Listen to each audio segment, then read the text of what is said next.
जय माँ भारती। श्री बड़ा बाजार कुमार सभा पुस्तकालय की ओर से दुर्गा पूजा, विजयादशमी एवं आज शरद पूर्णिमा की आप सबको हार्दिक शुभकामनाएं। हम अपना कार्यक्रम प्रारंभ कर रहे हैं उद्बोधन गीत से, जिसको स्वर दे रही हैं रविंद्र भारती सोसाइटी की माननीय सदस्याएं श्रीमती टूना मुजुमदार, बुलबुली घोष, काकुली दास, अल्पना दे, अंजिता दे, जयश्री दे, धृति कन्नड़ भट्टाचार्य, सुप्रिया चक्रवर्ती। ये आज के जो अपना जो उद्बोधन गीत है उस गीत को प्रस्तुत कर रही हैं। Thank you.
সুন্দর গানের প্রস্তুতির জন্য আপনার খুব অন্তঃস্থ ধন্যবাদ। আমরা ধন্যবাদ জানাই। এত সুন্দর এই সকালবেলা এত সুন্দর একটা পরিবেশ, আপনারা অনেকেই এখানে হাজির। আমরা রবীন্দ্র ভারতী সোসাইটির তরফ থেকে এখানে যে উদ্বোধনী সঙ্গীত পরিবেশন করতে পারলাম তার জন্য আমরা কৃতজ্ঞ। स्मृति जिनकी स्मृति से हम इस कार्यक्रम को पिछले 6 वर्षों से 7वां आयोजन है करते आ रहे हैं, उनके बारे में डॉक्टर प्रेम शंकर त्रिपाठी की कुछ पंक्तियां हैं जुगल किशोर जी जेठलिया के ऊपर पूरे जीवन को केंद्रित करते हुए। मैं मेरा का घेरा तोड़ा, मैं मेरा का घेरा तोड़ा, निर्मित किया वृद्ध परिवार, विविध संस्थाओं को सींचा, देकर अनुभव सिद्ध विचार, ध्येय निष्ठ सार्थक जीवन जी, किया राष्ट्र का गौरवगान, संघर्षों की कठिन डगर पर रहे जुगल जी नित गतिमान, रहे जुगल जी नित गतिमान। श्री बड़ा बाजार कुमार सभा पुस्तकालय द्वारा आयोजित आज कर्मयोगी जुगल किशोर जेठलिया स्मृति व्याख्यानमाला के इस 7वें व्याख्यानमाला में आप सबका हार्दिक अभिनंदन वंदन। माँ भारती के पावन चरणों में प्रणति निवेदन करता हुआ मैं आज के अतिथियों से आग्रह करता हूँ कि वो मंच पर पधारें। आज के समारोह के अध्यक्ष श्री रमेश कुमार जी सराव जी, प्रधान वक्ता श्री तरुण विजय जी, प्रधान अतिथि श्री सिद्धार्थ मुखोपाध्याय जी,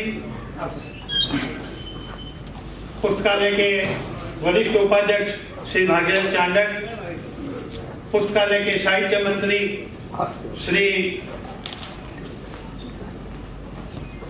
उपाध्याय जी और पुस्तकालय के अर्थ मंत्री श्री अरुण प्रकाश मल्लावत। इस 7वें व्याख्यानमाला में मैं आपका पुनः स्वागत अभिनंदन करता हूं और अभिनंदन करता हूं मंच पर विराजमान समारोह के अध्यक्ष श्री रमेश कुमार जी सराव जी, देहरादून से पधारे प्रधान वक्ता श्री तरुण विजय जी तथा प्रधान अतिथि श्री सिद्धार्थ मुखोपाध्याय महाशय का, जिनकी गरिमामय उपस्थिति में आज का एक आरंभ संपन्न होने जा रहा है। बंधुओं, जीवन में परिश्रम, प्रार्थना और प्रतीक्षा का बहुत महत्व है। परिश्रम में सक्रियता, प्रार्थना में समर्पण तथा प्रतीक्षा में धैर्य छुपा रहता है। इन तीनों के योग से आदमी कर्म योगी बनता है। ये मानवता की सेवा के लिए जन्म लेता है और आजीवन कर्मरत रहता है। ऐसे ही एक कर्म योगी वंदनीय पुरुष का नाम है जुगल किशोर जेठलिया।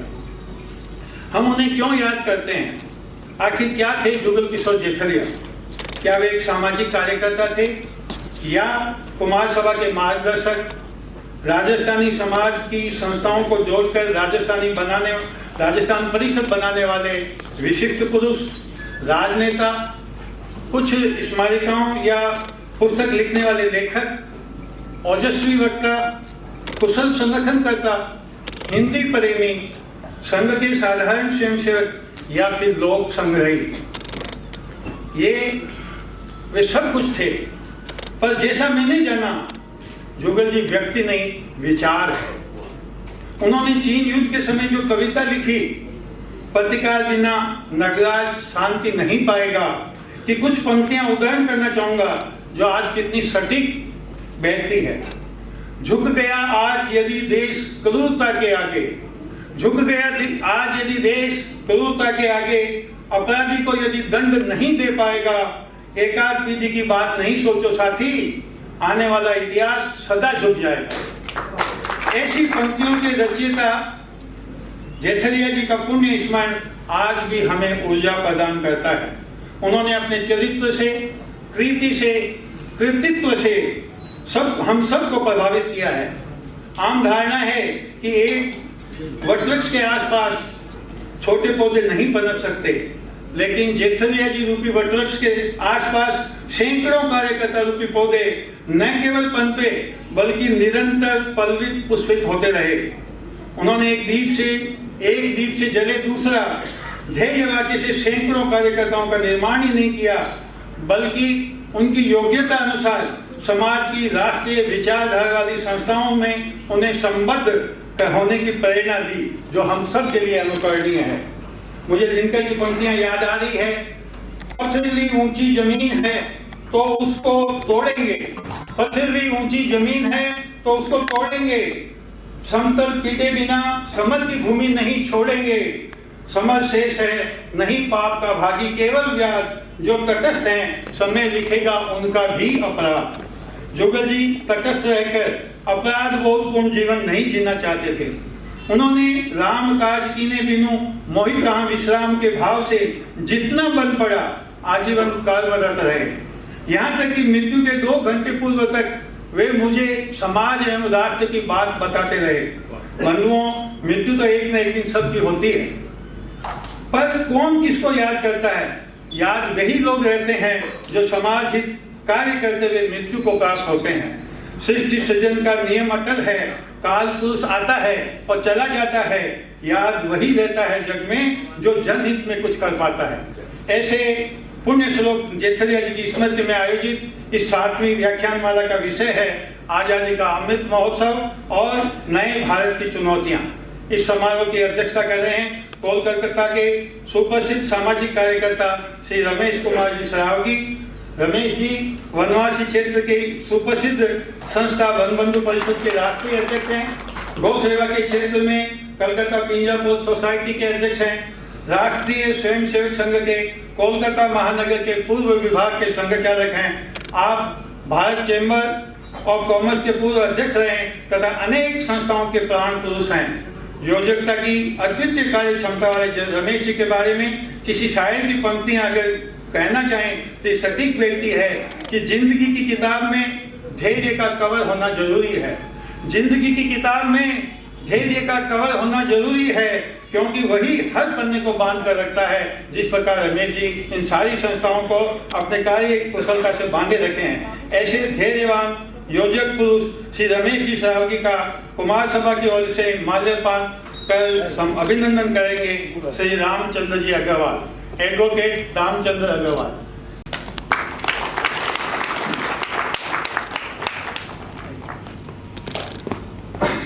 आज के हमारे मुख्य वक्ता हैं हम सबके सुपरिचित ओजस्वी वाणी के धनी, प्रखर राष्ट्रवादी चिंतक, खोजी पत्रकार, पूर्व सांसद और पांजाने के पूर्व यशस्वी संपादक श्री तरुण विजय जी।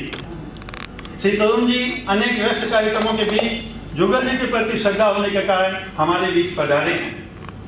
उन्होंने जुगल जी की पुण्य सभा में कहा था कि जुगल जी ने कुमार सभा को तीर्थ बना दिया है। श्री तरुण जी 2010 से 2016 तक राज्यसभा के सांसद रहे एवं भारत चीन मैत्री समूह के अध्यक्ष, रक्षा मंत्रालय की स्टैंडिंग कमेटी और विदेश मामले की सलाहकार समिति के प्रभावी सदस्य रहे हैं।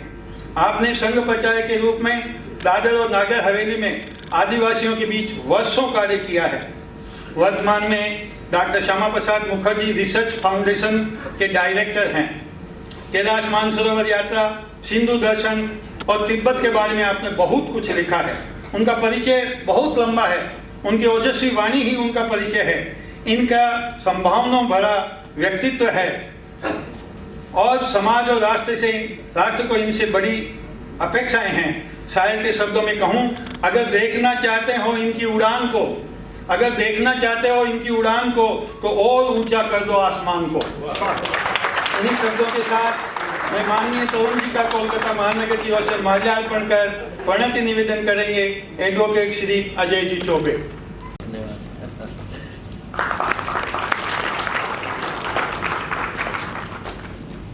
Tax advocates association of Bengal के general secretary, Mahabodhi society of India के उपाध्यक्ष तथा दी कोलकाता यूनिवर्सिटी इंस्टीट्यूट के डेप्यूटी सेक्रेटरी होने के साथ साथ जिस रविंद्र भारती सोसाइटी के ऑडिटोरियम में हम सब बैठे हैं उसके भी जनरल सेक्रेटरी हैं। ऐसे गुण संपन्न, प्रसिद्धि से दूर तथा अपनी संस्कृति के प्रति पूर्ण समर्पित श्री सिद्धार्थ बाबू को पाकर हम सब आह्लादित हैं। मैंने उनको जितना जाना है, मैं बहुत कम परिचय उनसे, पर जितना जाना है उनके बारे में मैं यही कह सकता हूँ कि वाकिफ तो हम भी हैं मशहूर होने के तौर तरीकों से। वाकिफ तो हम भी हैं मशहूर होने के तौर तरीकों से, पर जिद तो हमें है, हमें अपने अंदाज से जीने की। ऐसे अपने अंदाज से जीने वाले सिद्धार्थ बाबू को कुमार सभा की ओर से अभिनंदन करेंगे हमारे उप मंत्री श्री सत्यप्रकाश राय।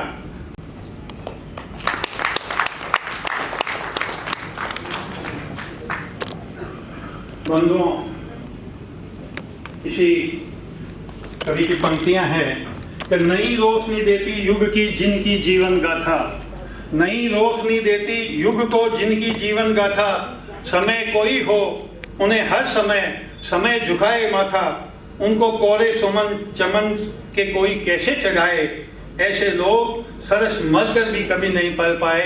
ऐसे हैं हमारे जुगल किशोर जी, कर्मयोगी जुगल किशोर जी जेठलिया। इन्हीं भावों के साथ मैं अतिथियों से निवेदन करता हूं कि वे कर्मयोगी जुगल जी के चित्र पर पुष्पार्पण कर हम सब की ओर से श्रद्धा निवेदित करें।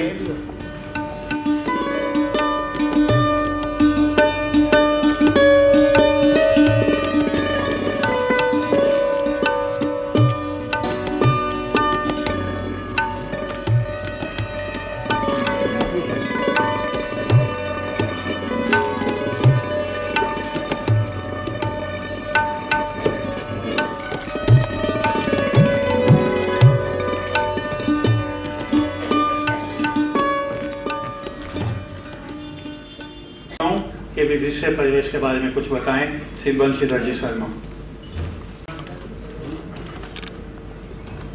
कर्मयोगी जुगल किशोर जी जेठलिया की काव्य स्मृति में आयोजित इस 7वें व्याख्यान माला का विषय आज़ादी का अमृत उत्सव, नए भारत की चुनौतियाँ, बहुत ही महत्वपूर्ण और सामाजिक चिंतन का विषय है।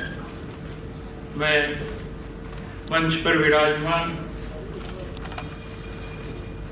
समारोह के अध्यक्ष वनबंधु परिषद के राष्ट्रीय अध्यक्ष श्री रमेश जी सरावगी, समारोह के मुख्य वक्ता प्रबुद्ध चिंतक व पांचजन्य के यशस्वी पूर्व संपादक श्री तरुण विजय जी तथा समारोह के मुख्य अतिथि ex advocates association of Bengal Rabindra Bharati society के महासचिव श्री सिद्धार्थ जी महाशय और मेरे सहयोगी श्री महावीर जी बजाज, श्री भागीरथ जी चांडक और श्री अरुण जी मलावत और सभागार में उपस्थित भाइयों और बंधुओं, आज़ादी के 75 वर्ष पूर्ति हमारे देश की विकास यात्रा का एक महत्वपूर्ण पड़ाव है। ये सिंहावलोकन का समय है कि इस अवधि में हमने क्या कुछ पाया है और क्या कुछ खोया है। आज नए उभरते भारत में बड़ी चुनौतियां हैं, जिसमें कुछ बाहरी तथा कुछ आंतरिक भी हैं। हमें इन चुनौतियों का दृढ़ता से मुकाबला करना पड़ेगा। हमें नहीं भूलना चाहिए कि इस आज़ादी को प्राप्त करने के लिए लाखों वीर शहीद हुए हैं। इनकी कीमत हमने बलिदानों से चुकाई है। ये हमें नजराने या उपहार के तौर पर नहीं मिली है। सतत जागरूक रहकर इसकी रक्षा करना हमारा परम कर्तव्य है। और कहा भी गया है कि eternal vigilance is the price of liberty, इस सतत जागरूकता का विषय है। मेरी कुछ पंक्तियां हैं कि आज़ादी बलिदान मांगती, नहीं मिली उपहार में, अनमोल ये बड़ी धरोहर नहीं मिले बाजार में। आज़ादी के दीवानों का सतत शौर्य संघर्ष रहा, हंसते हंसते चढ़े फांसियां, जाने कितना रक्त बहा। मुक्त गगन में ध्वज फहराया, कीर्ति बड़ी संसार में, और आज़ादी बलिदान मांगते नहीं मिले उपहार में। और अब ये विषय है जहाँ हम लोग एक सिंहावलोकन करने की स्थिति में है कि पिछले 75 वर्षों में हमने क्या कुछ खोया और क्या कुछ पाया है। महर्षि सेनगुप्त की जो पंक्तियाँ हैं एक सिंहावलोकन करने की, कि हम कौन थे, क्या हो गए और क्या होंगे अभी, आओ विचारे मिलकर के ये समस्याएं सभी। तो अभी अटल जी की भी मुझे पंक्तियाँ याद आ रही है। उसमें लिखा है कि आज़ादी अभी अधूरी है, उस स्वर्ण दिवस के लिए आज से कमर कसें, बलिदान करें, जो पाया उसमें खो नहीं जाए, जो खोया है उस पर ध्यान करें। तो ये पंक्तियाँ अटल जी की हमारा मार्गदर्शन कर रही है। और इनकी भी मतलब जो मैथिली संगुप्त राष्ट्र कवि की जो पंक्तियां हैं वो भी कर रही है। आज बंधुओं, जिस तरह से आतंकवाद और उत्कोचों की जिस तरह से भ्रमित चाल बिछाया जा रहा है देश में, उसमें हम लोगों को सावधान रहने की ज़रूरत है और उसमें आज़ादी की हर कीमत पर रक्षा करने के लिए हमको कटिबद्ध होना पड़ेगा। और अगर हम इस तरह से कटिबद्ध रहे, संगठित रहे और राष्ट्र के निर्माण में अपना यत्किंचित योगदान देते रहे, तो मैं मैथिली संगुप्त की इन पंक्तियों को उद्धरण थोड़े से परिवर्तन के साथ करना चाहूँगा कि आर्य मन मंदिर में उतारे आर्य जन जिसकी उतारे आरती, भगवान पूरे विश्व में गूंजे हमारी भारती। अब मैं सर्वप्रथम आमंत्रित करता हूँ आज के हमारे प्रधान अतिथि श्री सिद्धार्थ मुखोपाध्याय महाशय को कि वह आएँ और अपना उद्बोधन रखें। तो आज हम लोग आए हैं श्री बड़ा बाजार कुमार सभा पुस्तकालय। तो ये लाइब्रेरी का बात है। तो मैं रविंद्रनाथ टैगोर को एक तो लिखा हुआ है बंगाली में लाइब्रेरी, तो मैं उधर से छोटा सा थोड़ा पढ़ के सुनाते हैं। মহাসমুদ্রের শত বৎসরের কল্লোল কেহ যদি এমন করিয়া বাঁধিয়া রাখিতে পারিত যে সেই ঘুমাইয়া পড়া শিশুটির মতো চুপ করিয়া থাকিত, তবে সেই নীরব মহাশব্দের সহিত এই লাইব্রেরির তুলনা হইত। এখানে ভাষা চুপ করিয়া আছে, প্রবাহ স্থির হইয়া আছে, মানবাত্মার অমর আলোক কালো অক্ষরের শৃঙ্খলে কাগজের কারাকারে বাঁধা পড়িয়া আছে। ইহারা সহসা যদি বিদ্রোহী হইয়া ওঠে, নিস্তব্ধ ভাঙিয়া ফেলে, অক্ষরের বেড়া দগ্ধ করিয়া একেবারে বাহির হইয়া আসে। হিমালয়ের মাথার উপরে কঠিন বরফের মধ্যে যেমন কত বন্যা বাঁধা রয়েছে, ঠিক তেমনি এই লাইব্রেরির মধ্যে মানব হৃদয়ের বন্যাকে বাঁধিয়া রাখিয়াছে। বিদ্যুৎকে মানুষ লোহার তার দিয়া বাঁধিয়াছে, কিন্তু কে জানিত মানুষ শব্দকে নিঃশব্দের মধ্যে বাঁধিতে পারিবে। কে জানিত সঙ্গীতকে, হৃদয়ের আশাকে, জাগ্রত আত্মার আনন্দধ্বনিকে, আকাশের দৈববাণীকে সে কাগজে মুড়িয়া রাখিবে। কে জানিত মানুষ অতীতকে বর্তমানে বন্দী করিবে, অতল স্পর্শ কাল সমুদ্রের ওপর কেবল একখানি বই দিয়া সাঁকো বাঁধিয়া রইবে। আমি একটু অংশ পড়লাম, আপনারা দেখুন কথাটা কবিগুরু কত সুন্দরভাবে বুঝিয়ে গেছেন যে আজকের লাইব্রেরির মধ্যে যে বইগুলো বাঁধা রয়েছে তারা কত কথা বলে। তারা যদি জেগে ওঠে আজকে, আমরা কত কি জানতে পারবো। আজ আমাদের এই কুমার সভা যে লাইব্রেরি আছে, তারা আজকে এই যে আজকে অনুষ্ঠানটি তারাই তো অর্গানাইজ করতে পেরেছে। শুধু তো লাইব্রেরি নয়, আজকে এই যে রয়েছে কর্মযোগী যুগকিশোর জেঠালিয়া, আমরা তো জানতাম না অনেক কিছু, তার পুত্রর সঙ্গে আলাপ হলো ঢোকবার সময়। কিন্তু আজকে যেভাবে আমাদের বাজারজি পড়লেন, আমরা তো তার সম্বন্ধে জানতে পারলাম। শুধু লাইব্রেরির কাজ এটা নয় যে বই পড়ানো বা বই রাখা, লাইব্রেরির এটাও কাজ যে পরিচিতি এনে দেওয়া। আমরা সেই পরিচিতি আজকে পেলাম। আমরা আরো পরিচিতি পাচ্ছি যে আপনাদের যারা এখানে উপস্থিত এসছেন, আপনারা শুনবেন, এখনই শুনবেন আমাদের তরুণ বিজয়ের কাছে। তরুণ বিজয় সম্বন্ধে উনি কি সুন্দরভাবে বললেন, ওনার ডিটেলসে বললেন। তা আমরা তার কাছে শুনবো। তিনি দিল্লি থেকে এসছেন, তিনি এক্স এমপি ছিলেন। আমরা শুনবো স্বাধীনতার ৭৫ বছর আমরা সবাই পালন করছি, নানানভাবে আমরা পালন করছি। কেউ আজকে আমরা বক্তৃতা মালা শুনছি, নানা ভারতবর্ষের নানান স্থানে কত অনুষ্ঠান হচ্ছে। আমরা সবাই ৭৫ বছর করছি। আজকে এই যে হলটা আপনারা দাঁড়িয়ে আছেন, এই যে রবীন্দ্র ভারতী সোসাইটি, এও কিন্তু ৭৫ বছর হয়েছে এই বছরে। সুতরাং সবের একটা মিলন হয়ে যাচ্ছে আমাদের।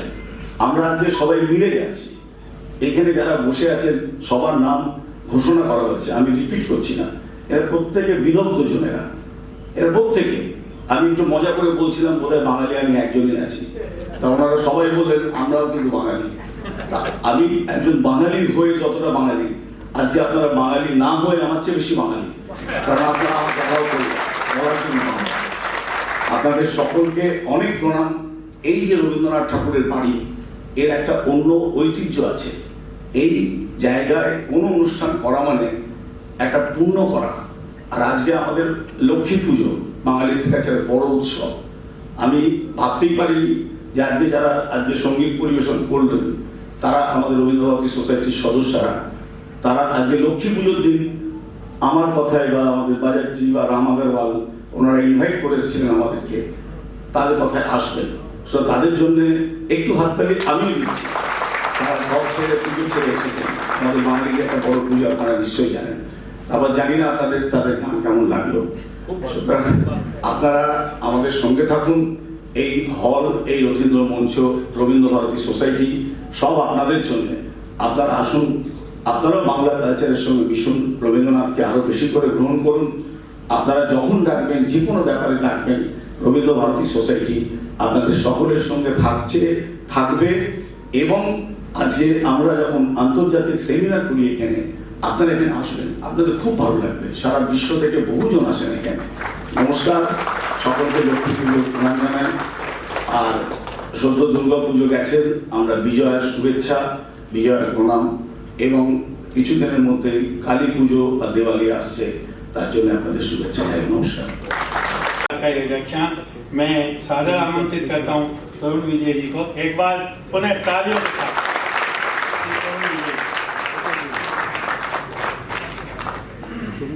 ये सिद्धार्थ मुखोपाध्याय जी और वंशीधर शर्मा जी, भागीरथ चांडक जी, महावीर जी, हमारे अरुण जी, मल्लावत साहब और उपाध्याय जी तथा कोलकाता के बहुश्रुत प्रबुद्ध जन, आप सबको मेरे प्रणाम।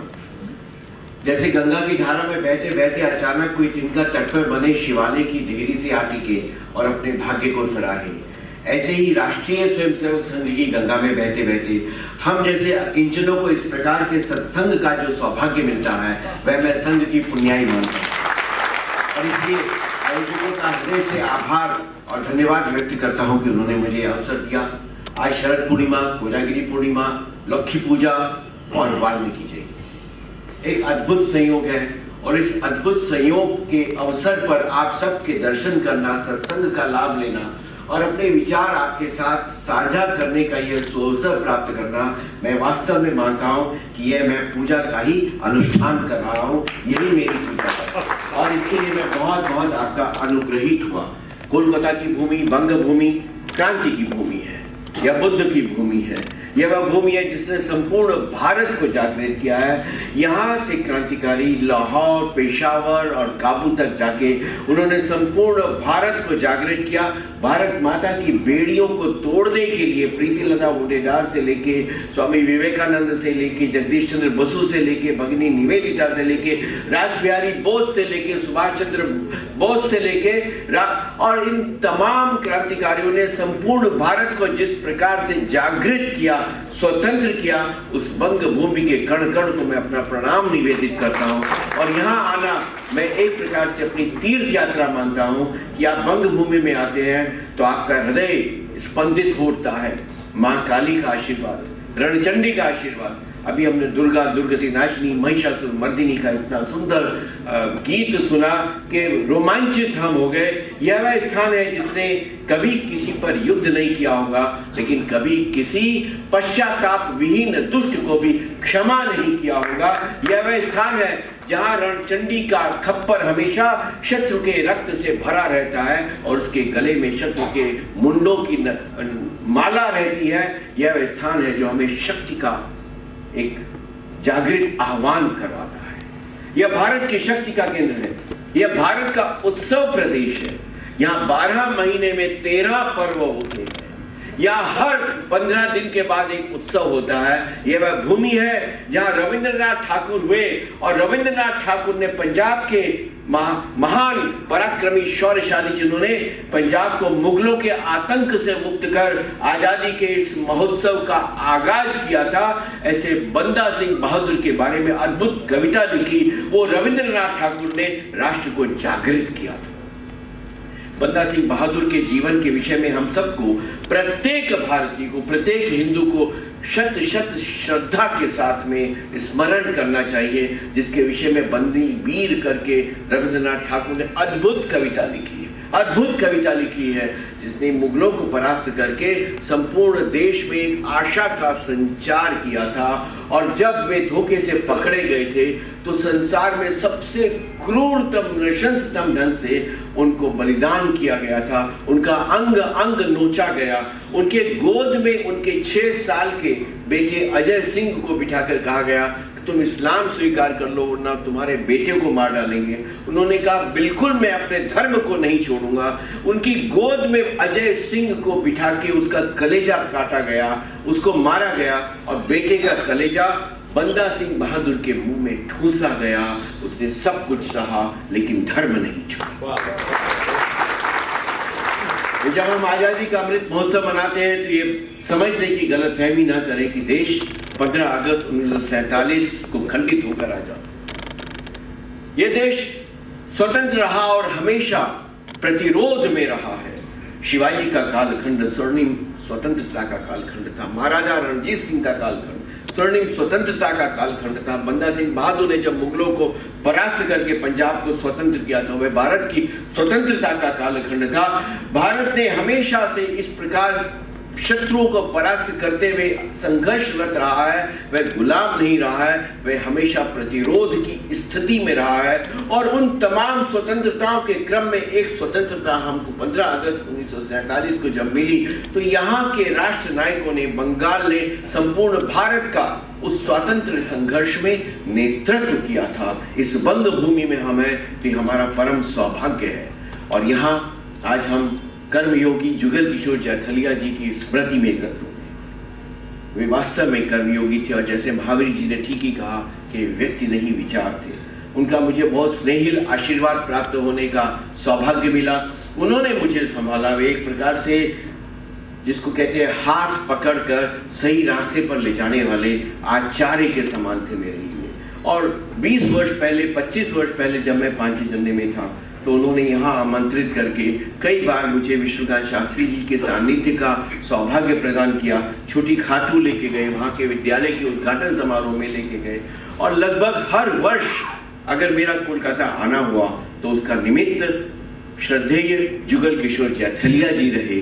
वे वास्तव में कोलकाता के साहित्यिक अकादमी और हिंदुत्वनिष्ठ राष्ट्रीयता के प्राण पुंज थे। उनको मैं कोटि कोटि नमन करता हूँ। जब आज उनकी स्मृति में हम यहाँ बैठे हैं तो स्वातंत्र संघर्ष के उन कालखंडों को भी स्मरण करना होगा जिनको हम विस्मृत कर चुके हैं। और उनके स्मरण के लिए प्रधानमंत्री श्री नरेंद्र मोदी जी ने विरासत की रक्षा का, धरोहर की रक्षा का एक अभियान हाथ में लिया। और उसी के अंतर्गत राजा सुहेल देव जिसने मोहम्मद गौरी को परास्त किया था, गजनवी को परास्त किया था बहराइच के संग्राम में, उन्होंने अनंगपाल को दिल्ली के महाराजा के रूप में पुनः प्रतिष्ठित करने के लिए अभियान चलाया। दिल्ली कैसे बनी इसका स्मरण किसी को नहीं आता। दिल्ली इंद्रप्रस्थ है तो मालूम है, पर दिल्ली नाम कहाँ से आया? कहते हैं कि बाबर ने दिया होगा, अकबर ने दिया होगा, औरंगजेब ने दिया होगा। और दिल्ली जिस प्रकार से मकबरों का शहर बनाकर प्रदर्शित की जाती है, लगता है कि यह तेहरान का कोई उपनगर होगा, भारत की राजधानी नहीं होगी। वहां पे जाए तो लोधी है, बाबर है, औरंगजेब है, हुमायूं है और इन तमाम कुतुब दिखाते हैं। लेकिन यहाँ का हिंदू इतिहास क्या है इसके बारे में कोई स्मरण तक नहीं करता। दिल्ली का मूल है, दिल्ली का पूरी दिल्ली वहां से निकली। 10वीं शताब्दी में महाराजा आनंदपाल सिंह तोमर ने दिल्ली बसाई थी। वे मेहरौली के क्षेत्र में विष्णु गरुड़ ध्वज जिसको लौह स्तंभ कहते हैं उसको लेकर आए थे। उन्होंने शानदार वहां पे 27 हिंदू, जैन, सनातनी और जैन मंदिर बनवाए थे जिसकी कीर्ति वहां के प्रस्तर स्तंभों में आज भी लिखी मिलती है। पुराना किले में अंग्रेज पुरातत्वविदों ने वे तमाम पत्थरों के जो इंस्क्रिप्शन है वहां रखे हैं जिसपे लिखा है कि दिल्ली का पुरी इतनी महान थी कि अपने सौंदर्य में, अपने वैभव में, अपने ऐश्वर्य में स्वर्ग को भी पीछे छोड़ती थी। इतनी सुंदर 10वीं शताब्दी की वह दिल्ली थी।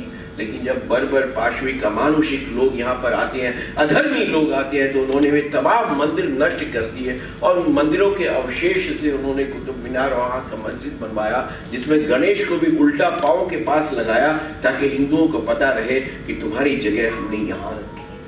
इतना तिरस्कार किया। तो उस कुतुब मीनार को हम पर्यटन का महान स्थल बना रहे हैं। ऐसा लगता है कि कुतुब मीनार तो हमारे गौरव की चीज है, वह तो शोक की मीनार है, वह नफरत की मीनार है, वह आक्रांता शत्रुता की मीनार है, वह कभी भी गौरव की, अभिमान की, खुशी की मीनार नहीं हो सकती। लेकिन स्मृतिहीन समाज अपने शत्रुओं को भी अपना नायक मान बैठता है और वहां जाकर पिकनिक करता है, सेल्फी लेता है, उसके पुनर्जागरण, वहां की स्मृति का जागरण हो।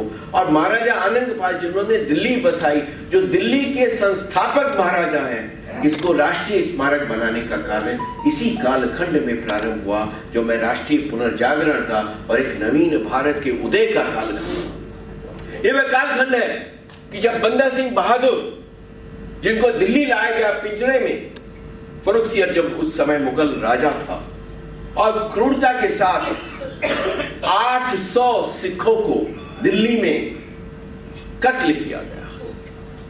ब्रिटेन के जो उस समय राजदूत थे मुगल दरबार में, उन्होंने अपनी डायरी में लिखा है कि पुरानी दिल्ली का जो वर्तमान स्टेशन है, उसके सामने 800 सिखों को जेल में रखा गया था, और प्रतिदिन वही मार्ग पर 100 सिखों को मारा जाता था। 800 सिखों को वहां पे नरसंहार किया गया। उन्होंने उफ तक नहीं की। अपने धर्म के लिए, अपने राष्ट्र के लिए, अपने समाज के लिए, अपनी भूमि के लिए उन्होंने सब कुछ सहा, धर्म नहीं छोड़ा। कत्ल हो गए, लेकिन उसकी स्मृति हम भूल गए। आज एक पत्थर भी नहीं वहां पे लगा है जो ये बताए कि इस स्थान पर ये 800 भारतीयों ने अपना बलिदान दिया था।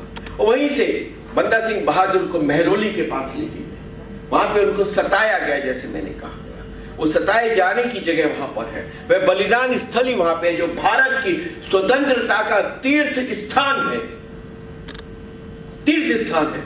लेकिन मंदिरों को नष्ट कर, हिंदुओं का नरसंहार करके बनी कुतुब मीनार पे लाखों लोग जाते हैं, लेकिन उसके बगल में बंदा सिंह बहादुर, जिसके विषय में रविंद्रनाथ ठाकुर ने अद्भुत कविता लिखी है, बंदी वीर करके। मैं चाहूंगा कि रविंद्र भारती के जो गायक हैं, वे उस बंदी वीर कविता का भी वहां पे कभी मंचन करें।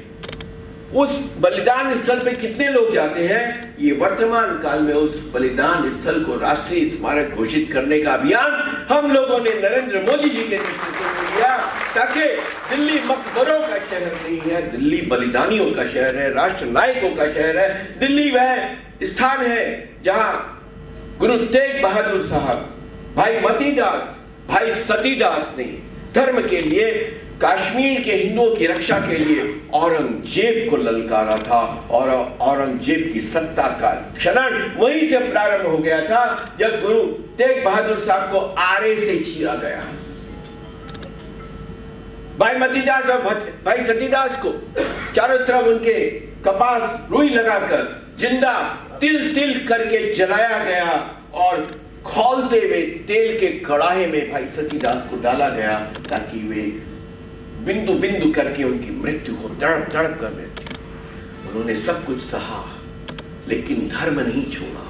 उन्होंने सब कुछ सहा, लेकिन अपने राष्ट्र के प्रति निष्ठा और भक्ति के साथ किंचित मात्र भी समझौता नहीं किया। ऐसे महान नायकों के कारण हमको आजादी का अमृत महोत्सव मनाने का अवसर मिला है। उनका स्मरण नहीं करेंगे तो फिर हम किनका स्मरण करेंगे?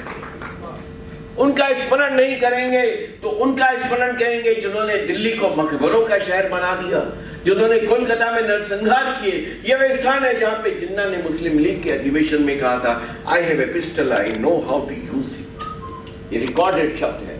उसके बाद जो कलकत्ता का नरसंहार हुआ, जो कोलकाता एक्शन हुआ, अगर हम उसको भूल जाएंगे तो हम याद क्या रखेंगे? स्टॉक मार्केट याद क्या रखेंगे? अर्थव्यवस्था याद क्या रखेंगे? नाचना गाना बजाना याद क्या रखेंगे? बॉलीवुड। इसलिए जुगल किशोर जाथलिया के स्मरण करने का अर्थ है अपनी अस्मिता का स्मरण करना। जुगल किशोर जाथलिया के स्मरण का अर्थ है अपने पूर्वजों के संघर्षों को स्मरण करना। जुगल किशोर जाथलिया के स्मरण का अर्थ है उनके बलिदान, उनकी वेदना, उनके दुख, उनकी पीड़ा का स्मरण करना।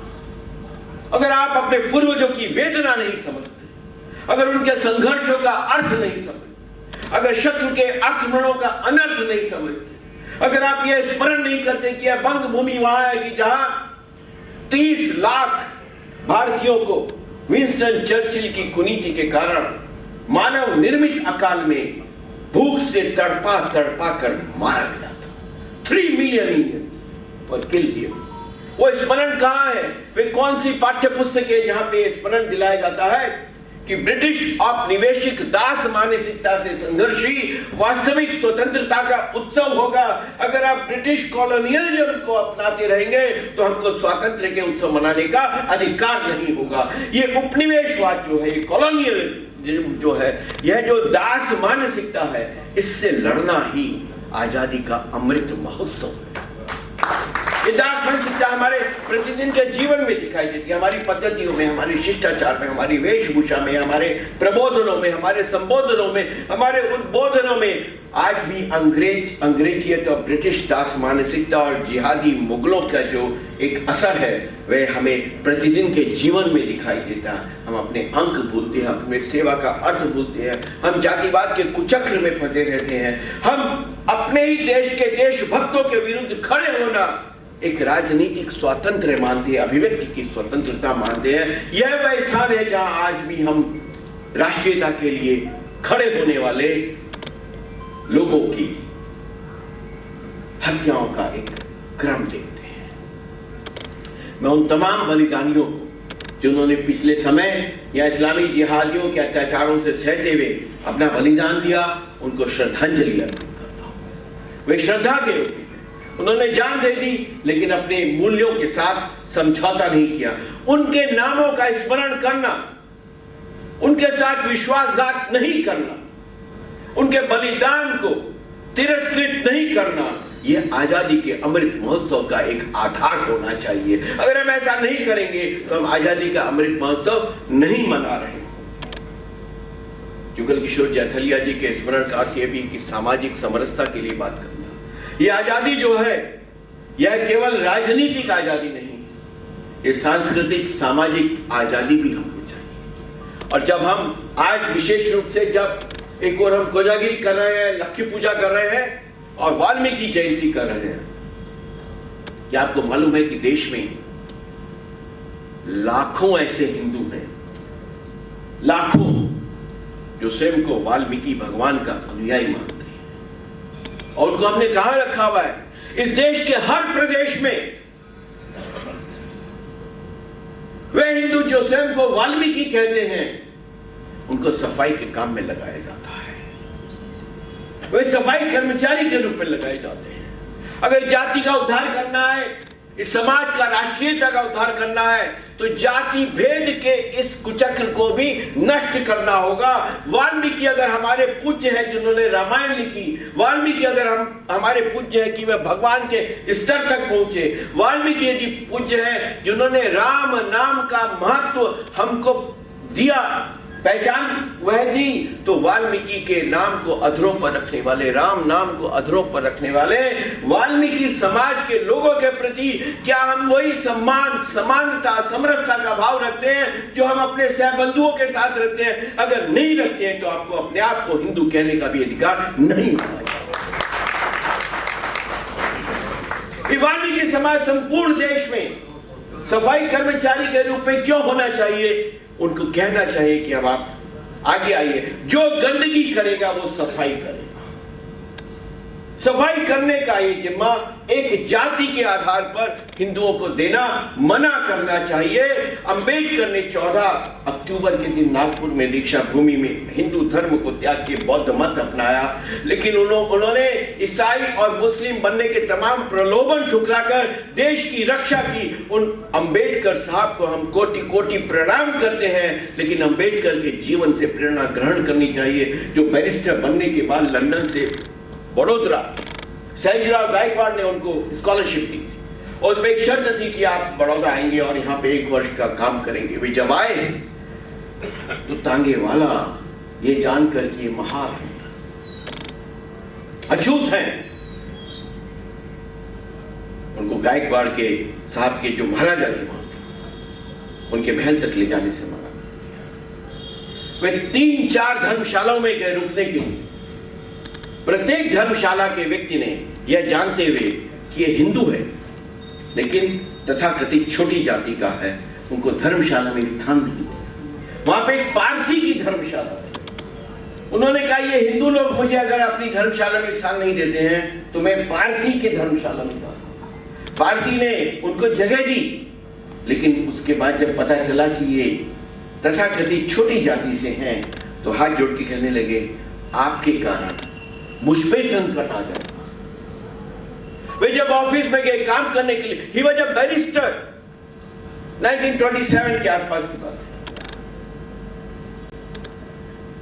तो चपरासी उनको पानी नहीं देता था, उनके साथ दफ्तर का कोई आदमी खाना नहीं खाता था, उनको अलग बैठ के खाना खाना पड़ता था। दंगा, किसी ने उनकी सहायता नहीं की, पारसी ने भी उनको निकाल दिया। तो वहां पे एक बड़ के पेड़ के नीचे आके फुट फुट कर रहे थे कि मेरा कसूर क्या कि मैं हिंदू पैदा हूं, मेरा कसूर क्या है ये बताओ मुझे, मैं पढ़ा लिखा हूं, सक्षम हूं, सुसंस्कृत हूं, स्कॉलरशिप पे गया हूं, मेरा कसूर क्या है कि मैं हिंदू। और वहां से उन्होंने एक आंदोलन खड़ा किया था अस्पृश्यता के खिलाफ। कितना बड़ा आंदोलन होगा और कहां तक पहुंचा वो वाल्मीकि जयंती मनाने वाले हिंदुओं। अपने आप से ये प्रश्न पूछो कि क्या तुम किसी वाल्मीकि के साथ बैठकर खाना खाते हो, चाय पीते हो, उनके साथ रोटी बेटी का संबंध करने के लिए अपने मन को तैयार रखते हो, या वैवाहिक विज्ञापन जो हर सप्ताह रविवार को अखबारों में छपते हैं उसमें अपना आईना देखो, चेहरा देखो और तब अपने आप से पूछो कि क्या हम वास्तव में आजादी के अमृत महोत्सव का सांस्कृतिक महत्व समझे हैं या आज भी उसी गड्ढे में गिरे हुए हैं जिसके विरुद्ध विवेकानंद ने केरल में आके कहा था कि ऐ केरल वालों, जितना जाति भेद यहाँ पे तुम कर रहे हो कि जिनको अछूत कहते हो उनको सड़क पे चलने का अधिकार नहीं, उनको बैलगाड़ी में बैठने का अधिकार नहीं, उनको अलंकरण पहनने का अधिकार नहीं, उनका अपना वक्ष स्थल महिलाओं को ढकने का अधिकार नहीं।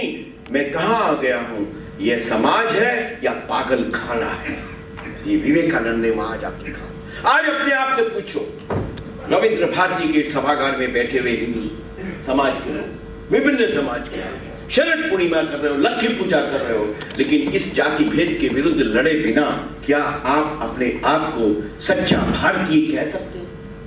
शत्रु लोग इसका फायदा उठाते हैं, धर्मांतरण करते हैं, नहीं, धर्मांतरण मत करो, हम लोग तो बहुत महान है, हमारे किसी धर्म ग्रंथ में अस्पृश्यता नहीं लिखी है। ये पुस्तक उसको पढ़ाओगे कि जो पड़ोस में निकलता है शादी के लिए घोड़ी पे बैठता है तो उसे घोड़ी से उतार दिया जाता है और कहा जाता है कि तुम नहीं घोड़ी पे चढ़ने के पात्र हो। क्यों भाई?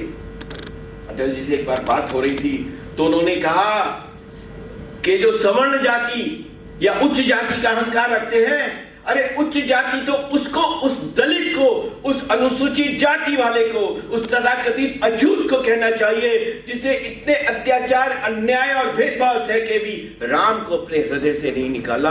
असली उच्च जाति का हिंदू वो है, वो पूज्य पाद है, उसके चरण स्पर्श करने चाहिए। उच्च जाति का व्यक्ति वो नहीं हो सकता जो कहे कि नहीं मैं तो बड़ी जाति का हूं और मैं भेदभाव करता हूं। वह सबसे निकृष्टतम छोटी जाति का माना जाना चाहिए क्योंकि जाति का भेदभाव करता है। ये आजादी का अमृत महोत्सव, ये जुगल किशोर जैथलिया के स्मरण का अर्थ है।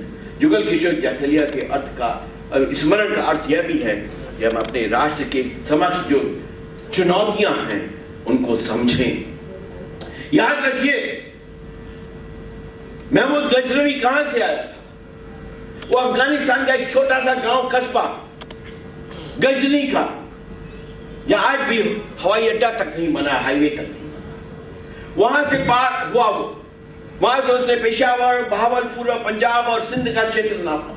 वहां से वह राजस्थान की ओर आया, वहां से वह गुजरात के प्रभास पाटन तक पहुंचा। या इतना बड़ा इलाका उसने हवा में उड़ के तय किया। उसके साथ फौज थी, पलटन थी, पाशवी, अधर्मी और असभ्य लोग थे, लेकिन इतना रास्ता पार करके आया। रास्ते में किसी हिंदू की इतनी हिम्मत क्यों नहीं हुई कि उसको रोक सके? कहते हैं कि उन्होंने कहा कि मैं तुम पे हमला करने थोड़ी आया हूं, मुझे रास्ता दे दो, मैं तो वहां जा रहा हूं। उन्होंने कहा ठीक है, हम पे है तो हमला थोड़ी हो रहा है, ये तो हमला वहां सोमनाथ पे हो रहा है, इसलिए रास्ता दे देते हैं। वो केवल वहां तक पहुंचा ही नहीं, सोमनाथ तोड़ा, नरसंहार किया, हजारों हिंदू स्त्री पुरुष बालकों को गुलाम बनाकर वह वापस गजनी गया। वापस जाते हुए भी उसको किसी ने रोका नहीं। वे कौन लोग थे? क्या हम वैसा बनना चाहते? क्या हम वैसा बनना चाहते हैं कि देश के ऊपर सांस्कृतिक, सभ्यतामूलक, धार्मिक हमले हो रहे हो और हम कहें कि तो अभी केरल में हो रहा है, तो अभी तमिलनाडु में हो रहा है, तो अभी कश्मीर में हो रहा है, हम तो यहाँ ठीक है, मेरा घर तो यहाँ अलीपुर में है, यहाँ तो अभी कुछ ऐसा हुआ नहीं है, जो हो रहा है वह मुर्शिदाबाद में हो रहा होगा, उससे मैं क्या करूं? तो वही हिंदू में और गजनवी के समय के चुप रहने वाले हिंदू में क्या फर्क होगा? ये हमेशा ध्यान में रखो कि सन्नाटा ओढ़ने वाला, चुप रहने वाला,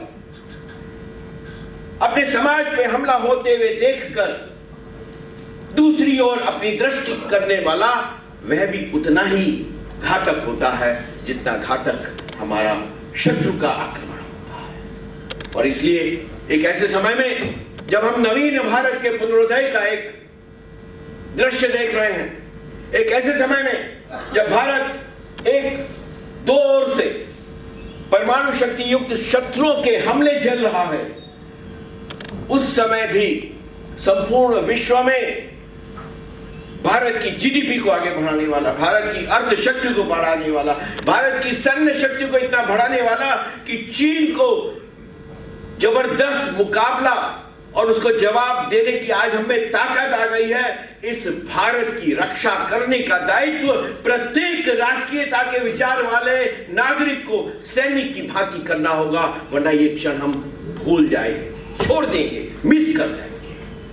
ये वह समय है जब प्रत्येक भारतीय नागरिक को कमर कसकर ये जो जिहादी और धर्मांतरण वाले और तमाम विश्व से जो धन और साधन देने वाले लोगों का यहाँ पे एक आक्रमण हो रहा है, उसके विरुद्ध अगर हम नहीं बोलेंगे तो हम अपने धर्म से च्युत हो जाएंगे।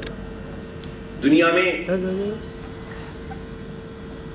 जो भारत के प्रति शत्रुता रखते हैं वे कोई नए लोग नहीं है। जब मोहम्मद बिन कासिम ने हमला किया था तो भारत का कोई व्यक्ति उसके घर पे हमला करने वाला नहीं था। वो शत्रुता इसलिए रखते हैं कि कैसे संभव है कि जिस चीज को हम मानते हैं उसको ये नहीं मानते, ये हमारे रास्ते पे नहीं चलते, हमारे विचार को नहीं मानते, हमारे आराध्य को अपना आराध्य नहीं मानते, हमारी पुस्तक को अपनी पुस्तक नहीं मानते, इनको जीवित रहने का अधिकार नहीं है। कोलंबस जब भारत की खोज में निकला और अमेरिका पहुंचा तो वहां पे जो अमेरिकन इंडियन जिनको कहते हैं, रेड इंडियन जिनको कहते हैं, उसको उनको ईसाई बनाने में स्पेन के राजा से उसने मदद ली और 4 करोड़ से अधिक अमेरिकन इंडियंस को उन्होंने तड़पा कर मारा था। ऐसा कोलंबस था। और कोलंबस को अमेरिका में अच्छा व्यक्ति नहीं मानते हैं, वहां उसकी जयंती पे कोई उत्साह जलसा नहीं होता है, वह एक नरसंहार करने वाला अमानुषिक व्यक्ति के नाते माना जाता है। पर यह हिंदुस्तान है जहां कोलंबस के नाम पे स्कूल खुलते हैं, कॉलेजेस खुलते हैं और वहां हिंदू बच्चे अपने लोग माँ बाप अपने बच्चों को पढ़ने के लिए भेजते हैं, क्योंकि कोलंबस का नाम विदेशी नाम है, इसलिए अच्छा ही हो। ये शत्रुता उस समय से चली आ रही है जब वास्को डी गामा यहाँ पे, ये शत्रुता उस समय से चली आ रही है जब गजनवी आए, जब तुर्क आए, जब मंगोल आए। हम लोगों ने उन पे आक्रमण नहीं किया। भारत इतना महान था, वैचारिक स्वातंत्र संपूर्ण पृथ्वी में इतनी कहीं आज भी नहीं है जितनी भारतवर्ष में है। आप किसी को मानो तो ना मानो तो, आप स्वयं को भगवान घोषित कर दो तो, आप किसी को भी भगवान ना मानो, नास्तिक हो जाओ, कोई आपको आपके धर्म से बाहर करने का अधिकार नहीं रखता। इतनी स्वतंत्रता संपूर्ण पृथ्वी पर किसी अन्य देश में नहीं है जो भारत में है। यही उनकी आंखों में खटकता है जो अपने देश में ये स्वतंत्रता नहीं देते, यही उनकी आंखों में खटकता है। वो समझते हैं कि जो हम मानते हैं वही इनको मानना चाहिए।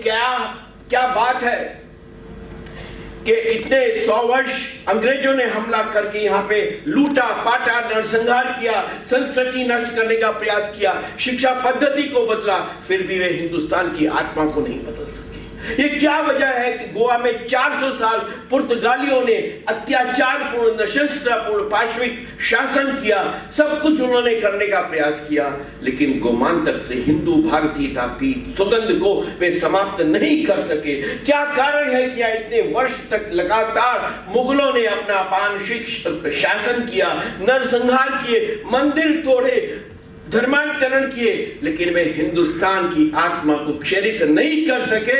और इकबाल को कहना पड़ा कि कुछ बात है कि हस्ती मिट्टी नहीं हमारी, ये वो क्या बात है।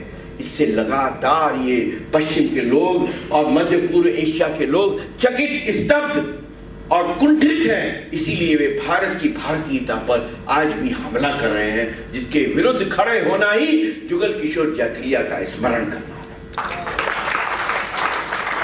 धर्म नहीं तो देश नहीं, ये बात स्पष्ट समझ लेनी चाहिए। और इसके लिए जो नवीन भारत का उदय है, आज आप देख रहे हैं कि संपूर्ण विश्व में जहां भी हम जाते हैं तो एक ही बात ध्यान में आती है, oh you are from India, Narendra Modi good, doing great, doing strong, very nice.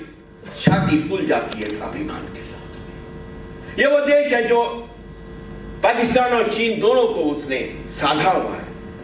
यह वो देश है जिसने पाकिस्तान की दुष्टता को सबक सिखाने के लिए बराबर उस पे हमले भी किए और विजयी रहा।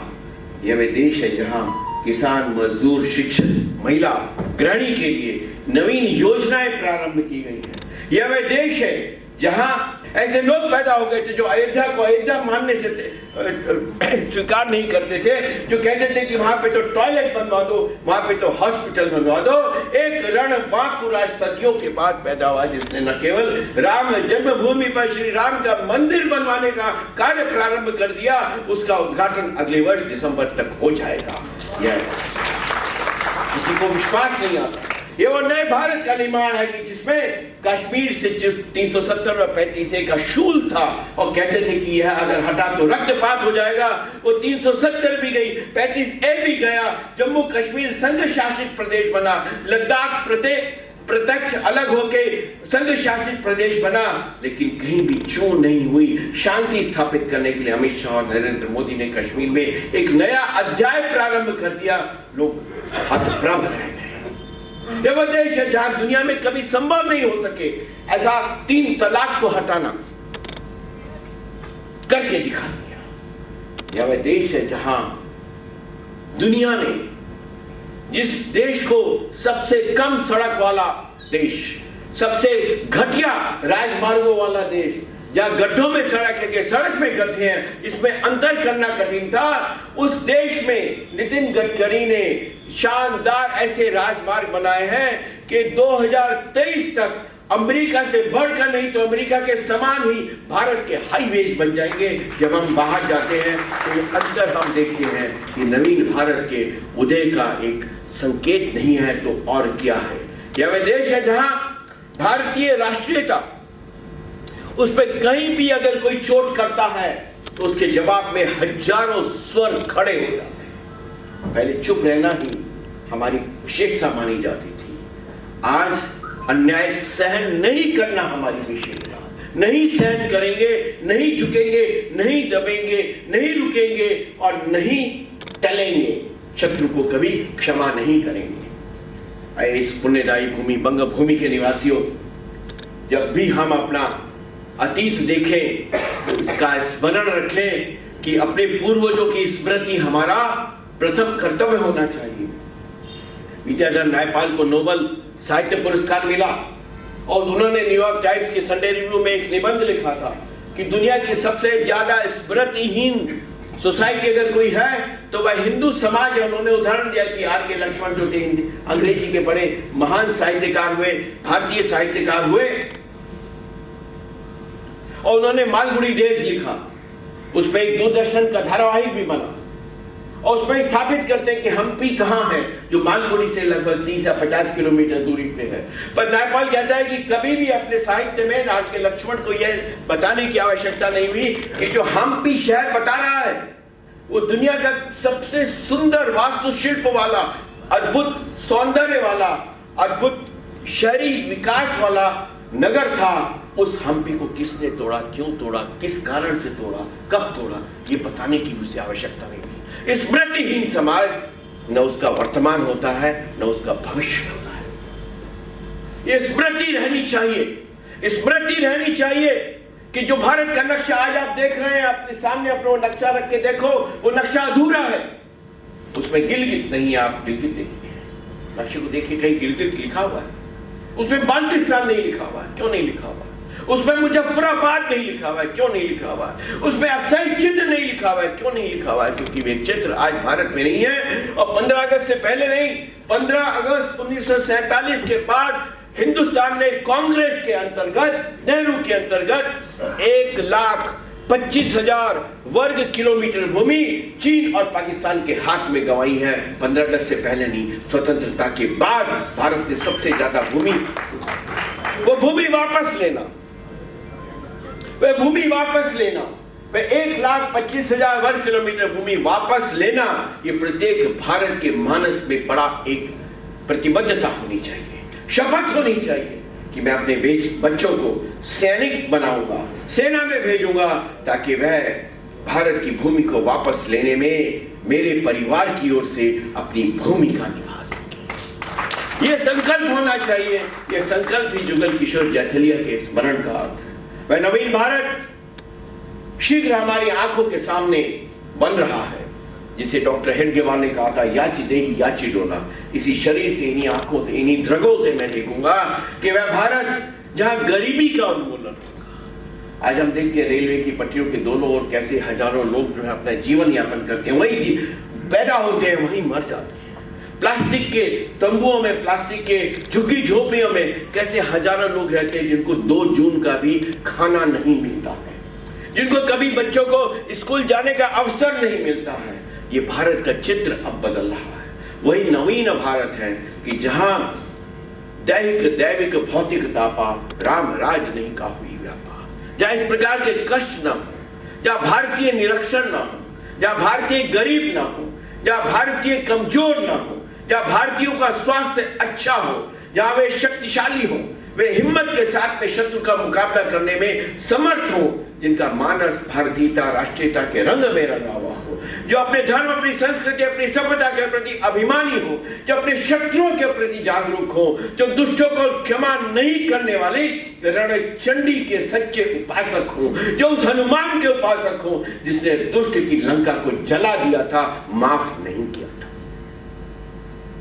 यह भारतीय होना, एक ऐसा भारत जहां पे राष्ट्रीय एकता हमारे जीवन का, प्रतिदिन का, दिनचर्या का हिस्सा हो, जहां धर्म का पालन हमारे प्रतिदिन का हिस्सा हो जीवन का, जहां हमारे विद्यालय ऐसे हो, जहां पे रविंद्रनाथ ठाकुर से लेके बंकिम से लेके माँ भगिनी निवेदिता तक सबके पाठ हम पढ़ाए जाए, जहां वह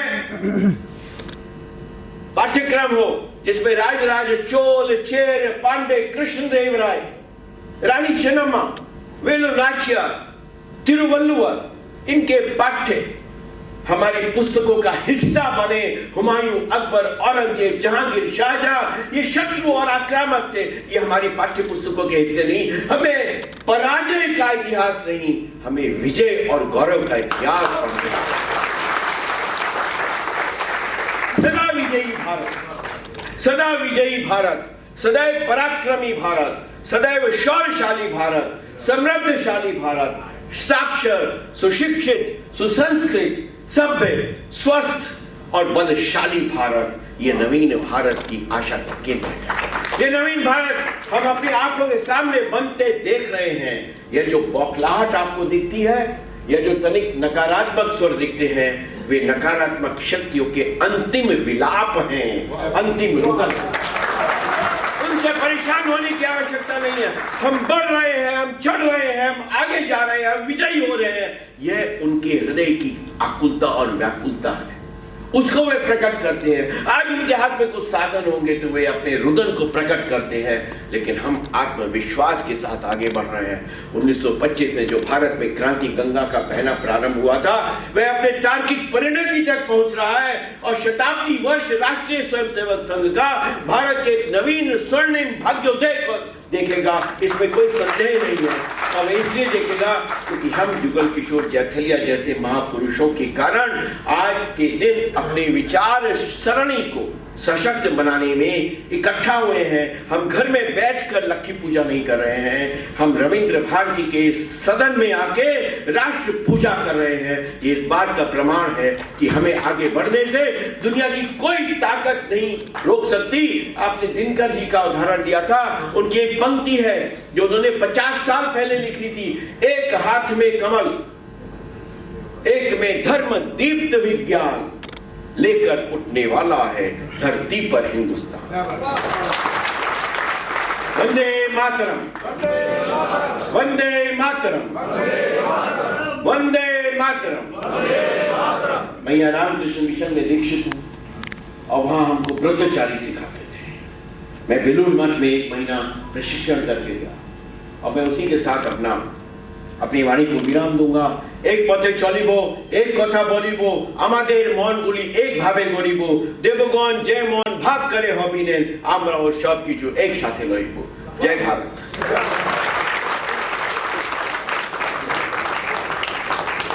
बहुत बहुत धन्यवाद। हमें कोई घबराने की आवश्यकता नहीं है। गुलाब जी खंडेलवाल की और एक चतुष्पदी है, घुटने में टेकना परिस्थितियों के सामने, घुटने में टेकना परिस्थितियों के सामने, रावण से लड़कर सिखाया यही राम ने, मेरे मन मतन काल चक्र से अधीर न हो, चक्र चतुर्भुज खड़ा है तुझे थामने। इस प्रकार के मानस लेकर के हम आगे के नए भारत के निर्माण के लिए जुटे।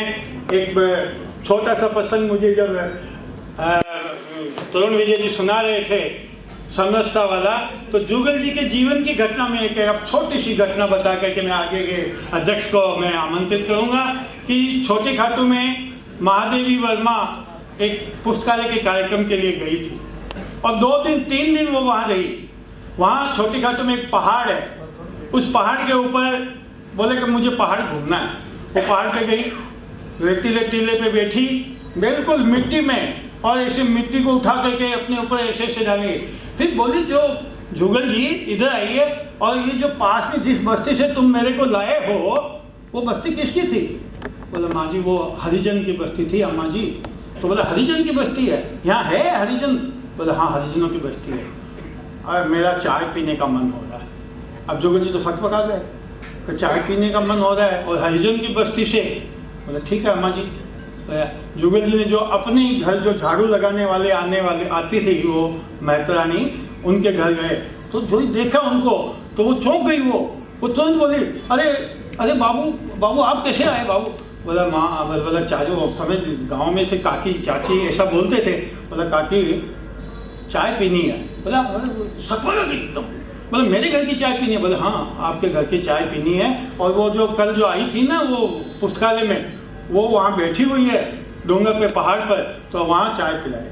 आप आश्चर्य करेंगे कि वो काकी अपना तुरंत वो जो बर्तन मले बढ़िया से मल करके और चाय बनाई, चाय बना करके और वो लेके गई तो जुगल जी को देने लगी। जुगल जी बोले नहीं मेरे को मत दो, आप स्वयं लेके चलो। वो स्वयं लेकर के गई और अम्मा जी को दी। अम्मा जी ने कहा सब पियो, सब लोग पियो, और सब पिए और उनको बड़ा आशीर्वाद दिया उसे काकी को। लेकिन ये जीवन की समरसता की बात जो है वो कैसे जुगल जी ने भी वहाँ पर फिर बाद में और हरिजन बस्ती में जाना, उनको साथ लाना, कार्यक्रम में भागीदार बनाना, वहाँ के जो और भी जो उन्नयन के कार्यक्रम में उनको भागीदार बनाना, ये सामाजिक समरसता का काम जुगल जी भी करते थे। इन्हीं भावनासाथ में आज के अध्यक्ष श्री रमेश जी साहब जी से निवेदन करता हूँ कि वे आएँ अपना अध्यक्ष से वक्तव्य रखें। श्री रमेश जी साहब। तरुण जी, महावीर जी, चांदक जी, सिद्धार्थ बाबू, उपाध्याय जी, मेरा छोटा भाई अरुण, कुमार सभा पुस्तकालय कलकत्ते में साहित्य प्रेमी और राष्ट्रभक्तों के लिए कोई नया नाम नहीं है, चिर परिचित नाम है। और इसमें आदरणीय जुगल जी की तपस्या से हम सब लोग परिचित हैं, मुझे इस समारोह में आमंत्रित करके मेरा मान बढ़ाया है, इसके लिए मैं आपका आभारी हूँ। वास्तव में जहाँ तरुण जी जैसे प्रखर वक्ता, ओजस्वी चिंतक हैं, उनके वक्तव्य के बाद में बोलने के लिए मेरे पास कोई शब्द नहीं है। कई बार मन में आता है कि पुस्तकालय के प्रति, किसी भी पुस्तकालय के प्रति लोगों का रुझान कम क्यों हो रहा है। पढ़ने के प्रति, अध्ययन के प्रति, स्वाध्याय के प्रति रुझान कम क्यों हो रहा है। हमारे परिवार के द्वारा भी राजस्थान में एक पुस्तकालय का संचालन हो रहा है। मैं जब उसकी रिपोर्ट लेता हूँ, कई बार बात करता हूँ, तो मन में बड़ी वेदना होती है। ये हम सब लोगों के लिए चिंतनीय विषय है कि आने वाली हमारी पीढ़ी अध्ययन, स्वाध्याय अधिक करे। हमारे साहित्य, अभी जिस प्रकार से हमारे गौरव के स्मारक, हमारी संस्कृति के बारे में चिंता और उसके समाधान के बारे में तरुण जी कह रहे थे, हमारे ऐसे ही साहित्य के बारे में भी हमें कुछ विचार करना चाहिए। और कुमार सभा पुस्तकालय इस दृष्टि से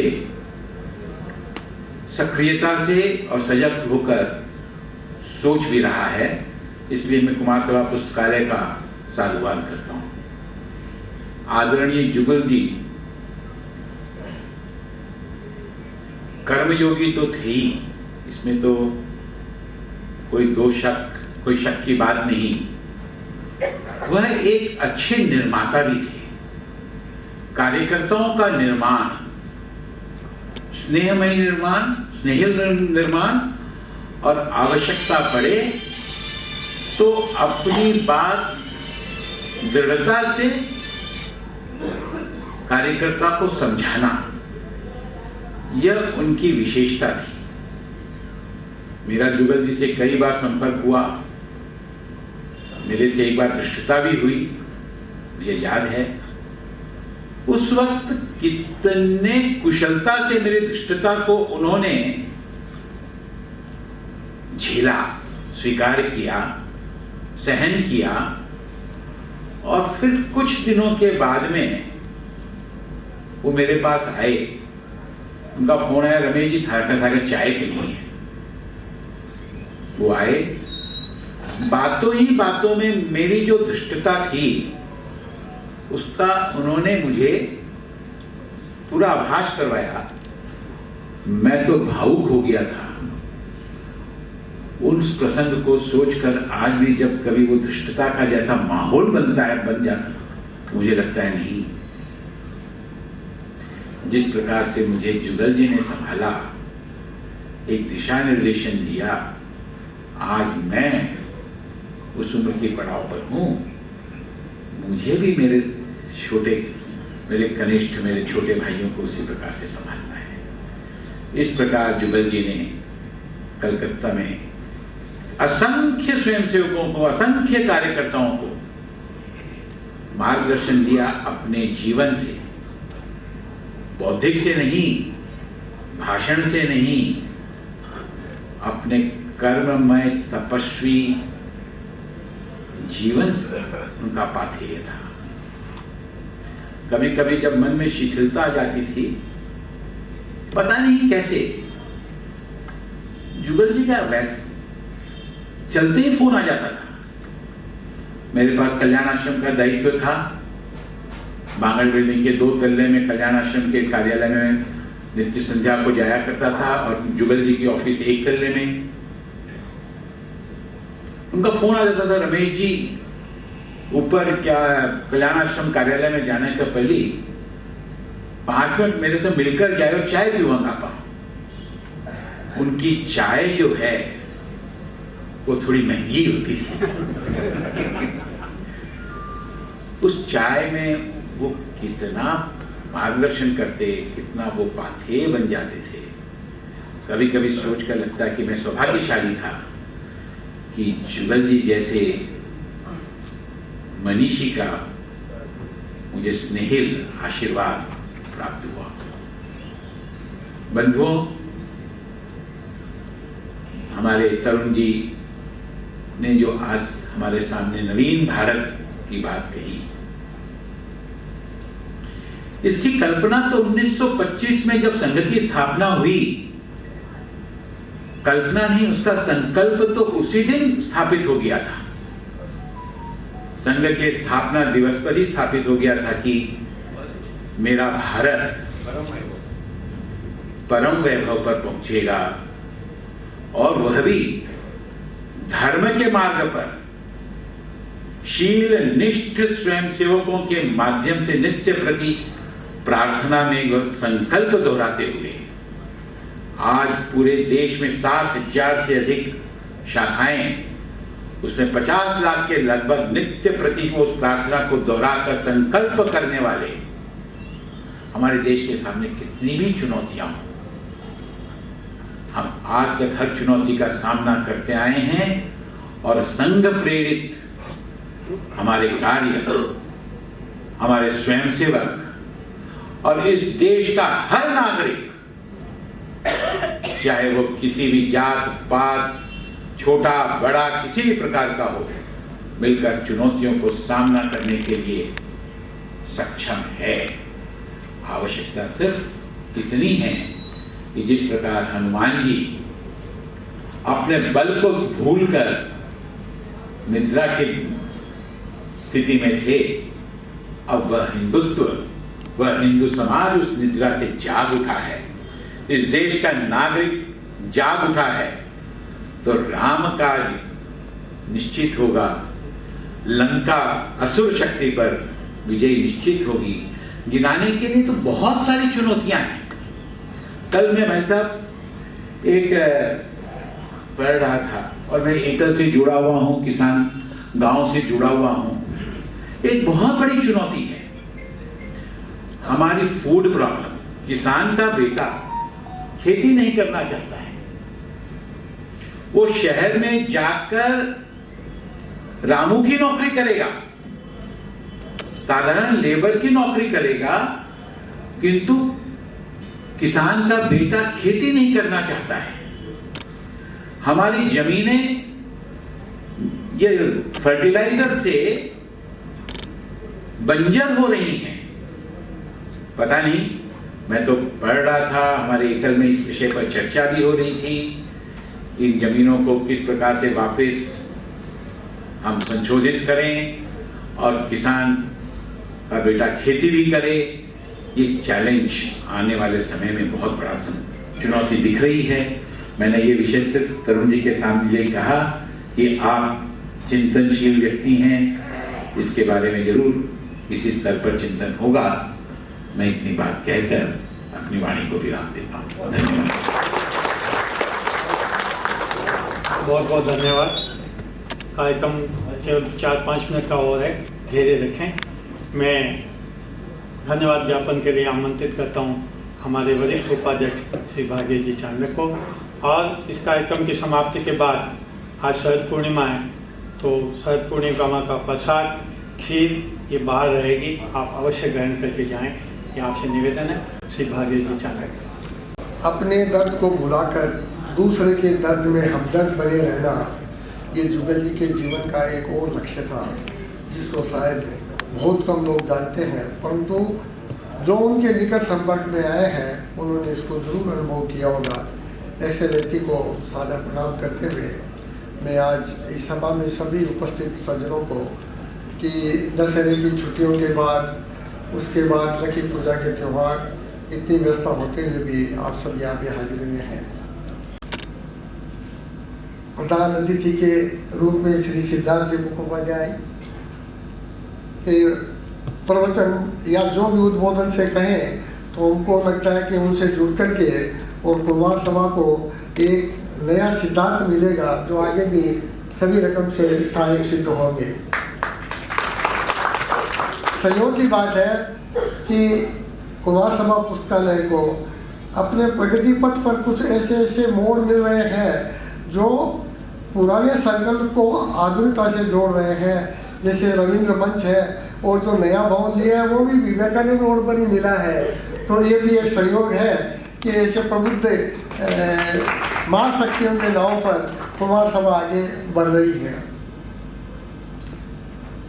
श्री तरुण विजय के बारे में क्या कहें, अपने ही आदमी है, अपने स्वयं सेवक, मार्गदर्शक, हर रकम से सहयोगी, परंतु उनके जो उद्बोधन के विचार हैं उन विचार से उन्होंने अपने तरुण नाव से कुमार सभा को और कुमार बना दिया है, सुकुमार बना दिया है। और उनके दूसरे नाव जो विजय है वो विजय पथ पर आगे अग्रसर करने के लिए उनको उद्बोधन के हर शब्द प्रेरित करेंगे, ऐसी हमको आशा है। मैं एक छोटा सा उदाहरण दूंगा। परिस्थितियाँ जो भी बन रही है और जो राजनीतिक नेतृत्व में काम हो रहा है उसमें सभी के मन में कुछ न कुछ चीज अंकुरित हो रही है। माताओं, बहनों, बच्चों, सभी के मन में जो अभाव आ रहा है स्वदेश संबंध में। मैं एक छोटा सा उदाहरण दूँ कि गत सप्ताह में एक धार्मिक आयोजन में उपस्थित था। धार्मिक आयोजन में उसमें अपने संपत राय जी भी बता रहे थे और जो व्यासपीठ पे प्रवचन दे रही थी तो धार्मिक व्याख्यान दे रहे थे, व्याख्यान कर रहे थे, परंतु उसमें कहीं पर भी कि भाई सामाजिक दृष्टि से अपने को और क्या करना चाहिए उसका कोई उद्बोधन नहीं हो रहा था। तो मैं उनसे व्यक्तिगत समय मांगा कि आप मेरे को 2 मिनट का समय दीजिए, आपसे बात करने की है। तो उनका व्याख्यान समाप्त होने के बाद उनके कक्ष में गया और मैं बोला आपने जो कुछ बोला है वो सब ठीक है, परंतु आप क्या समझते हैं धर्म की रक्षा केवल व्याख्यान से होगी? आज के परिप्रेक्ष्य में धर्म के शास्त्र शस्त्र की शिक्षा देना भी आवश्यक नहीं है क्या? बोला आप आरएसएस से जुड़े हुए हैं? मैं तो हाँ, मैं आरएसएस से जुड़ा हुआ हूँ। बोला मैं आरएसएस वालों को नमस्कार करती हूँ और आप जो बोलते हैं हमारे मन में बहुत है, क्योंकि उनकी व्याख्यान माला ऐसी थी, उनके शब्दों का प्रभाव ऐसा था। मैंने सोचा उनको कहना उपयुक्त रहेगा। उनके दूसरे प्रवचन में माला और भाला, शस्त्र और शास्त्र, इस तरह की व्याख्या उन्होंने अपने पार्लियामेंट के उद्बोधन में रखी। कहने का तात्पर्य यही है कि परिस्थितियां सभी के मन में अंकुरित हो चुकी है और निश्चय है जो तरुण जी ने बताया है भारत आगे बढ़ेगा और इसको कोई रोकने वाला नहीं है। मैं प्रेस, मीडिया, फोटोग्राफर एवं सभी व्यवस्था करने वालों को और रविंद्र मंच के सभी व्यवस्था वालों को धन्यवाद ज्ञापन करता हूँ। आपने ध्यानपूर्वक सुना, बहुत बहुत धन्यवाद। में से एक छोटा सा कार्यक्रम छूट गया। हमारे एक उत्साही लेखक हैं, उन्होंने मेरे को बीच में आके एक पुस्तक दी। बोला मेरी इच्छा है कि मेरी पुस्तक का विमोचन और श्री तरुण विजय जी करें। तो मैं श्री अजीत जी बच्छावत को आमंत्रण करता हूँ कि अपनी हिंदुआनो सूरज मेवाड़, ये उन्होंने पुस्तक लिखी है। तो मैं उनसे निवेदन करता हूँ कि वे तरुण विजय जी के हाथों में ये पुस्तक देकर के विमोचन करवाएं। हम सब लोग उनका उत्साहवर्धन करें। कार्यक्रम समाप्त है। आप सब लोग शरद पूर्णिमा का प्रसाद खीर अवश्य लेकर जाएं। जय भारत।